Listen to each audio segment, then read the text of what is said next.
চিন্তায় আছি আর কি। এই হচ্ছে আমাদের খামারিদের জীবন, সকাল থেকে একটানা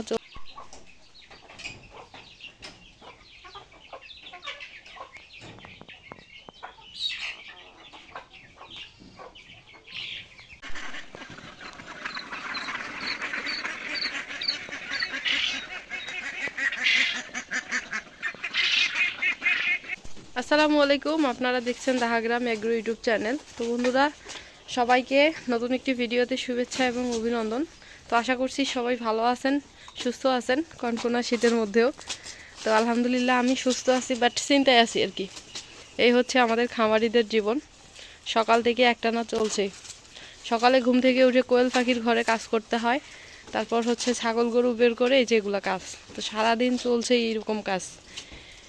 এখন বাজে 12টা, তারপরেও কিন্তু আমি এখনও ফ্রি হই নাই বা খাওয়ার সময় পাই নাই। এই যে প্রথমে হচ্ছে ছাগলগুলোকে একটু দেরি করে বের করছি আজকে সকাল 10টার সময়। তো বের করে হচ্ছে এই যে এই ব্যবস্থা করলাম, এই পাশে নেট দিয়ে হচ্ছে ঘিরে দেওয়া হয়েছে, কেননা প্রচুর বাতাস ঠান্ডা আসতেছে। ছাগলের ঘরে মাছা আছে, বাট তারপরে ওইখানে রাখা যাবে না, খড়গুলো ভিজাই ফেলতেছে পায়খানা প্রসাব করে, যার কারণে ছাগলগুলো বাইরে বের করলাম। এই পাশে নেট দিলাম যেন বাতাসটা একটু হলেও আটকে। তারপর হচ্ছে তারপরেও ঘরে এখনও কয়েকটা আছে বাচ্চা ছাগল, মা ছাগল এখনও ঘরেই আছে, ওগুলো বের করি নেই। তো এই পাশে হচ্ছে কলাপাতা, বাড়ির গাছের কলাপাতা মানে প্রায় 7-8টার মতো কাটলাম। তারপর হচ্ছে বাঁশ পাতা, আরও গাছের ঠাল, আম পাতা, ওগুলো দিলাম।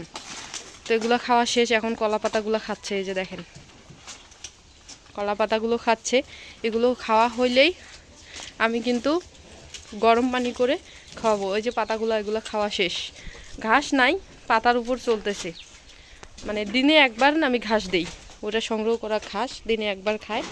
আর কলা পাতা, বাঁশ পাতা এগুলো খেয়ে বেশি হচ্ছে মানে সময় যাচ্ছে আর কি।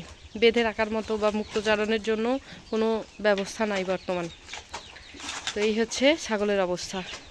এখন এই পাতাগুলো খাওয়া হইলে আমি দুপুরবেলা পানি গরম করে খাওয়াবো। খাওয়ানোর পর বিকেলে হচ্ছে 3টার নাগাদ আমি ওইদিকে, আজকে ঘাস সংগ্রহ করার মতো তেমন হচ্ছে ওইরকম কোনো পরিস্থিতিই নাই। আকাশের অবস্থা খুবই খারাপ। হ্যাঁ, শীত পড়তেছে, বাতাস প্রচুর, ঠান্ডা, কুয়াশা। আর ঘাস যদি কেটেও আনা যায়, ওই ঘাসগুলো খাবে না, কেননা ভেজা কাদো মাটি ময়লাযুক্ত ওগুলো হবে না। আর বাইরে বাতাসের জন্য যাওয়াও যাচ্ছে না। তো 3টার নাগাদ যে পাতাগুলো আমি আনলাম ওগুলা হচ্ছে দিয়ে দিব। আর এখন কিন্তু আমার ছাগলগুলো এই কলা পাতা, বাঁশ পাতা এগুলাই খাচ্ছে বেশি করে। তারপরেও ছাগলগুলো সুস্থ আছে, ভালো আছে, এটাই আর কি, আলহামদুলিল্লাহ।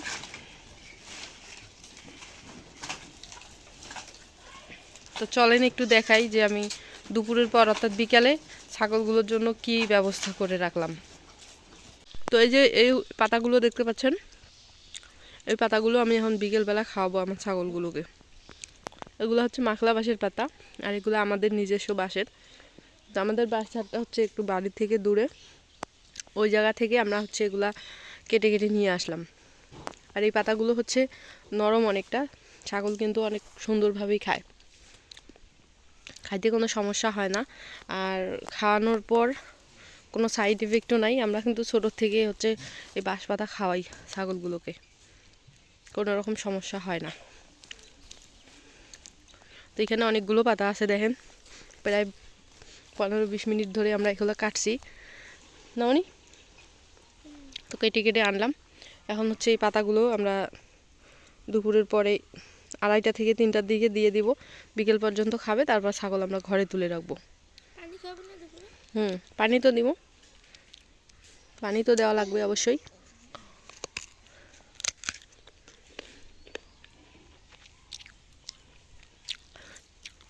তো ছাগল যদি হচ্ছে ঘাস খায় তাহলে পানি কম খায়, আর যদি গাছের পাতা খায় তাহলে পানি বেশি খায় নামনি।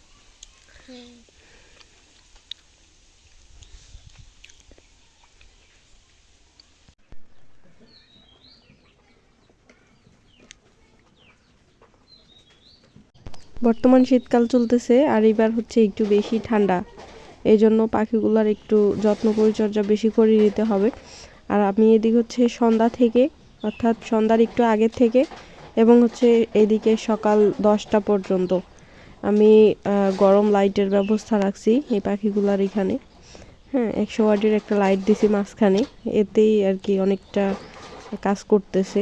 তো কি আর করব, শীতকাল একটু বিশেষ যত্ন পরিচর্যা নিতে হয়, তা না হলে যদি একবার ঠান্ডা লাগে বা রানীক্ষেত হয় তাহলে কিন্তু এই পাখি টিকিয়ে রাখা মুশকিল, মানে খুব দ্রুত মৃত্যুর হার বাড়তে থাকে। তো যাই হোক বন্ধুরা, ভিডিওটি ভালো লাগলে লাইক কমেন্ট শেয়ার করবেন আর চ্যানেলটি সাবস্ক্রাইব করে দিয়ে পাশে থাকবেন। তো ভিডিওটি দেখার জন্য অসংখ্য ধন্যবাদ।